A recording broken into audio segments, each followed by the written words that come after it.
مشہور شاعر جگر مرادآبادی کے ساتھ وقت گزارنے والے بتاتے ہیں کہ شراب کی بوتل صرف اس وقت جگر کے ہاتھ سے چھوٹتی جب وہ بے ہوشی کے عالم میں ہوتے۔ نشہ اترتا پھر پینا شروع کر دیتے۔ کئی دن تک شراب پینے کا یہ سلسلہ یوں ہی چلتا رہتا۔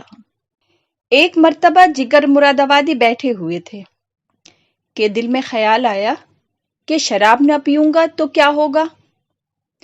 اگر میں اللہ کو ناراض کر بیٹھا اور نفس کو خوش کر لیا تو کیا فائدہ ہوگا؟ چنانچہ ایسے ہی بیٹھے بیٹھے پینے سے انہوں نے توبہ کر لی۔ چونکہ بہت عرصے سے پی رہے تھے اس لیے بیمار ہو گئے۔ ہسپتال گئے۔ ڈاکٹروں نے کہا کہ ایک دم تو چھوڑنا ٹھیک نہیں ہے، آپ ایسا کریں کہ تھوڑی سی پی لیں ورنہ موت آ جائے گی۔ پوچھنے لگے تھوڑی سی پی لوں تو زندگی کتنی لمبی ہو جائے گی؟ انہوں نے کہا 10-15 سال۔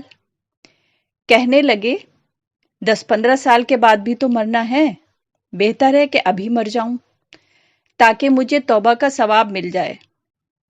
چنانچہ پینے سے انہوں نے انکار کر دیا۔ اسی دوران ایک مرتبہ عبدالرب نشتر سے ملنے گئے۔ ماشاءاللہ وہ اس وقت وزیر تھے، ان کا تو بڑا پروٹوکول تھا۔ یہ جب ان سے ملنے گئے تو چوکیدار نے سمجھا کہ کوئی مانگنے والا فریاد لے کر آیا ہوگا۔ چنانچہ اس نے کہا جاؤ میاں وہ مصروف ہیں۔ انہوں نے کہا کہ اچھا۔ پھر انہوں نے اپنے پاس سے ایک کاغذ کا ایک چھوٹا سا ٹکڑا نکالا اور اس پر ایک مصرع لکھ کر عبدالرب نشتر کو بھیجا، کیونکہ وہ بھی صاحب ذوق تھے۔ عجیب مصرع لکھا انہوں نے لکھا نشتر کو ملنے آیا ہوں میرا جگر تو دیکھ۔ جب کاغذ کا پرزہ وہاں گیا تو عبدالرب نشتر اس پرزے کو لے کر باہر نکل آئے۔ کہا ارے جناب آپ تشریف لائے ہیں، اور انہیں اندر لے گئے، بٹھایا اور حال چال پوچھا۔ چنانچہ انہیں بتایا کہ زندگی کا رخ بدل لیا ہے۔ پھر اس کے بعد تھوڑے دنوں کے بعد انہوں نے اپنے چہرے پر سنت سجا لی۔ لوگ ان کو دیکھنے کے لیے آتے تو انہوں نے اس حالت پر بھی شعر لکھ دیا۔ اب چونکہ طبیعت سے تکلفات ختم ہو گئے تھے، سادگی تھی، اس لیے سیدھی سیدھی بات لکھ دی۔ انہوں نے فرمایا چلو دیکھ آئیں تماشا جگر کا سنا ہے وہ کافر، چلو دیکھ آئیں تماشا جگر کا سنا ہے وہ کافر، مسلمان ہوا ہے شیخ کامل کی صحبت سے۔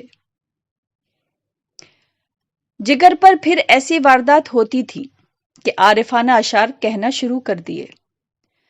چنانچہ ایک وہ وقت بھی آیا کہ اللہ رب العزت نے ان کو باطنی بصیرت عطا فرما دی، اور پھر انہوں نے ایک ایسا شعر کہا جو لاکھ روپے سے بھی زیادہ قیمتی ہے، اور اس ساری تفصیل کے سنانے کا اصل مقصد بھی صرف یہی شعر سنانا ہے۔